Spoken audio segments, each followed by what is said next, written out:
Hello, my name's Colin Campbell, I'm with Polygon.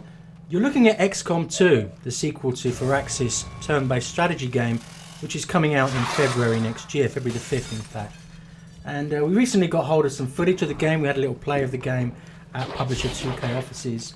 And so here is a few clips from those sessions, which shows us in-action gameplay, as well as some of the background systems that are going on.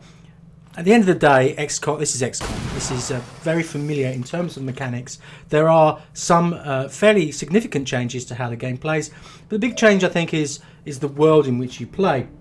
No longer are you trying to save the world from an alien invasion. The alien invasion has actually happened. It's 20 years on, and humankind is basically subjugated to the aliens in a quasi-benevolent dictatorship. But unfortunately, one of the prices that humanity pays is quite a lot of them tend to disappear. So as a sort of renegade organization, which is XCOM is now, your job is to undertake missions. So off you go to rescue scientists or blow up a depot where bodies are being transported, or all that stuff. So here we're looking at a section of the game where your base is the Avenger, which is a huge ship that moves around the world causing havoc, and on it you can see how much you can upgrade the individual classes, the individual soldiers. You can individualize them, hair color, eye color, all that stuff, name. You can have a lot of fun with names. And as with the original game, part of the charm of this game is staying with your soldiers, trying to keep them alive, trying to upgrade them, and protecting your best soldiers and kind of throwing the cannon fodder to the wolves. Here also is a part of the game where you can upgrade the entire squad.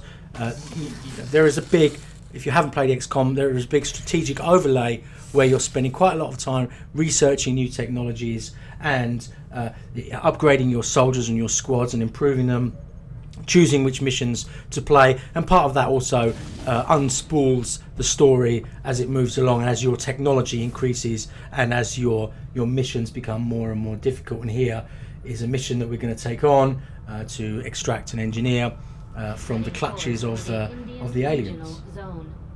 There are different kinds of missions. Some of them are the fairly standard extract the scientist type stuff, and the scientists come back and you never quite know what they're going to bring you, what goodies you're going to end up with. The developers told me that they want to keep this game a little bit more unpredictable than the previous game. There are also so-called black site missions where you're trying to disrupt the aliens, their own attempts to find new technologies to create their own future. The differences between classes have been drawn out. So the Grenadier has more explosive devices at his or her disposal. The Sharpshooter is also a pistol slinger as well as a sniper. The Ranger has a shotgun, but is also pretty good at sword play in close quarters. And the Specialist can do all sorts of weird and wonderful stuff, including hacking into the alien technologies and causing remote damage. Going back to that sense of unpredictability that the developers want to infuse into the game, each of the levels is to some extent procedural. I tried to play the same level a few times, and I was, it was roughly the same level, but I was dropped in at different places. Some of the enemy gun placements were different, some of the alien placements were different. So each time you play, there's a different challenge for you. Our gremlins can attempt to access the Advent network from here. We might be able to hack their systems and get an advantage. But be careful. If they detect us, things will only get worse. Without the introduction of human DNA, these creatures once operating under the guise of thin men now show their true form. A purely reptilian species. No reason for them to hide. The aliens don't need an infiltration unit anymore.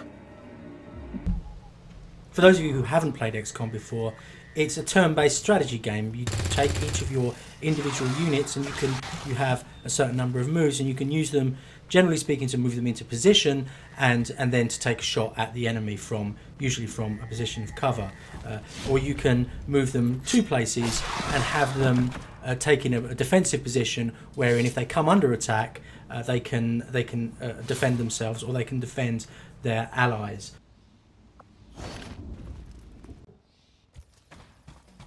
Unlike in Enemy Unknown, when you arrive on the scene, so to speak. You can stay in cover. There's quite a lot of stealth involved, and indeed the Ranger is an extremely stealthy unit.